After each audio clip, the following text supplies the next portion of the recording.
History calls him Alexander the Great. But greatness was never the question. The question was how far a man could go once stopping stopped being an option.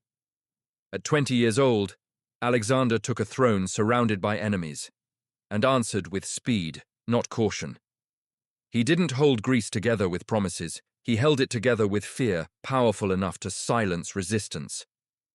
Then he crossed into Asia, in toward Persia, the largest empire the world had ever known. With fewer men, fewer resources, and no guarantee of survival. And he kept winning, not once, not by chance, but until victory itself began to feel inevitable. And that is where the danger begins. Because when conquest becomes normal and momentum replaces restraint, the line between ambition and collapse disappears. So the story of Alexander isn't just about what he conquered. It's about whether a man who never learned how to stop could ever survive reaching the end. Alexander did not grow up in a world that rewarded hesitation. He was born into a court where power was not symbolic, it was practical. Kings were not protected by tradition. They were protected by speed, fear, and the army's belief that following you was safer than replacing you. His father, Philip II, ruled by momentum. If momentum stalled, authority collapsed. Alexander learned this before he ever wore armor. From his mother, Olympias, he learned something more dangerous, that he was not meant to be ordinary, not allowed to be. Expectation followed him like pressure, shaping every decision before he made it. Between a father who proved power had to be enforced and a mother who taught him destiny demanded expansion, Alexander grew up with no room for moderation. In that environment, stopping was not restraint, stopping was weakness. Philip didn't educate Alexander to make him wise, he educated him to make him effective. Under Aristotle, Alexander learned how people accept authority, how culture can govern where violence fails, and how stories outlive armies. He read Homer not as poetry, but as precedent. Achilles wasn't a hero to admire. He was proof that a short, overwhelming life could outlast centuries. Alexander absorbed this lesson completely. Because one day, he intended to rule people who weren't Macedonian, weren't Greek, and wouldn't obey him willingly. Force would win battles, understanding would win empires. At 18, Alexander faced his first irreversible moment. In Hieronea, the old Greek world made its last stand. Athens, Thebes, and their allies fighting not just Macedon, but the future pressing against them. Alexander didn't hesitate. He led the decisive charge that shattered Thebes' sacred band. That victory didn't just end resistance, it rewrote expectations. From that moment on, Alexander understood something critical. Decisiveness doesn't just win battles. It closes alternatives. After Chaironea, compromise was no longer part of his vocabulary. 2 years later, Philip was assassinated in public. In Macedon, succession was never ceremonial. It was a test. Alexander passed it by, moving faster than everyone else. He secured the army first, because without it, the crown meant nothing. He eliminated rivals before they could become factions. He replaced uncertainty with fear, and fear with obedience. When Thebes revolted, expecting negotiation, Alexander answered with annihilation. The city was erased, not out of cruelty, but instruction. Greece fell silent, and silence gave Alexander what he needed most: time to turn east, time to stop reacting, and start expanding. Because by then, victory was no longer a goal, it was a habit. Egypt welcomed Alexander not as an invader, but as a liberator. He respected its gods, preserved its customs, and in return, received something no army could seize: legitimacy. In the desert, he founded a city bearing his name: Alexandria. It was not built for the present, it was built to outlast him. From there, Alexander turned north again, toward the heart of the Persian Empire, toward Darius. The decisive moment came at Gaugamela. Darius had numbers, he had space, he had preparation. Alexander had something else: timing. He struck not where the Persians were strongest, but where they hesitated. The line broke, the center collapsed. And once again, Darius fled. With that flight, the Persian Empire effectively ended.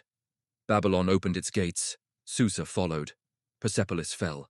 Alexander stood inside palaces built by kings who had ruled for centuries and ordered them burned. Whether it was vengeance or symbolism remains unclear. What is clear is this. From that moment on, Alexander was no longer conquering an empire. He was inheriting one. It meant learning to rule it the way it expected to be ruled. Alexander did not turn to marriage for companionship. He turned to it for control. Roxana, a Bactrian noblewoman, was not chosen by chance. She represented the lands Alexander had conquered and the people he needed to bind to him.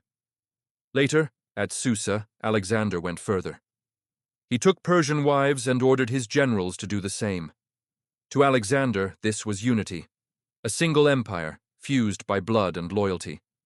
To his Macedonian soldiers, it felt like surrender. The marriages were meant to erase divisions, but instead they revealed them. Alexander was no longer ruling as a Macedonian king. He was ruling as something new, and not everyone was willing to follow him there. Victory changed how the world saw Alexander. But more importantly, it changed how Alexander saw himself. In Egypt, he had been crowned pharaoh. In Persia, he ruled from palaces once reserved for gods and kings, and slowly, the distance between man and myth began to collapse. He adopted Persian dress, he embraced Persian court rituals, he demanded gestures of submission that Macedonians had never given to any king. To Alexander, these changes were practical. An empire this vast required unity, not tradition. But to his soldiers, something was slipping away. They had followed a king who marched beside them. Now they served a ruler who expected them to kneel. The tension did not explode at once. It accumulated. At banquets, Alexander drank more. At councils, he listened less. Criticism, once tolerated, became betrayal. When Clytus, one of his oldest companions, questioned him, Alexander responded not with argument, but with violence. Clytus died by the hand of the king he had helped raise. Alexander mourned him, but the pattern did not break, because by then, conquest had reshaped not just the world around him, but the limits he placed on himself. The march east did not stop. Beyond Persia lay lands no Macedonian had ever seen, and Alexander refused to believe that limits still existed. In India, the wars were different. The terrain was unfamiliar, the heat relentless, the enemy unpredictable. At the Hydaspes River, Alexander faced King Porus, a ruler who fought not to flee, but to stand.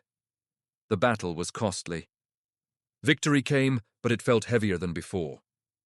For the first time, Alexander's army hesitated. They had followed him across continents. They had buried friends in foreign soil. They had watched their king grow distant. And now, they refused to go farther. At the Hephaestus River, the army stopped, not in revolt, in exhaustion. Alexander argued. He pleaded. He waited. But momentum, once unstoppable, had reached its limit. Reluctantly, he turned back. It was the only retreat of his career. And it haunted him. The journey home was worse than the conquest itself. The Gedrosian desert claimed more lives than any enemy army. By the time Alexander returned to Babylon, the empire was vast, and the man who ruled it was visibly diminished.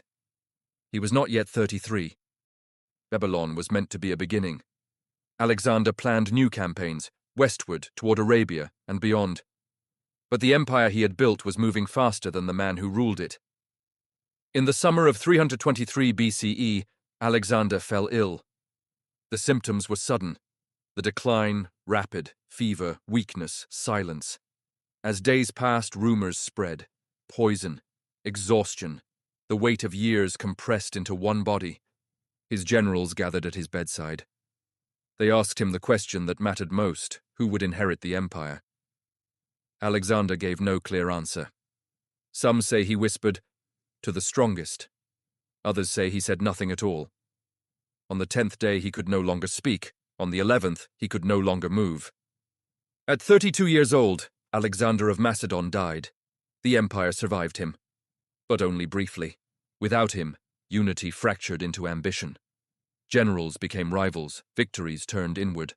The world Alexander conquered could not be held without the force of his presence. And so, The empire collapsed, not from invasion, but from absence. Alexander had outrun every enemy, every boundary, every limit, except the one no conqueror ever escapes: time.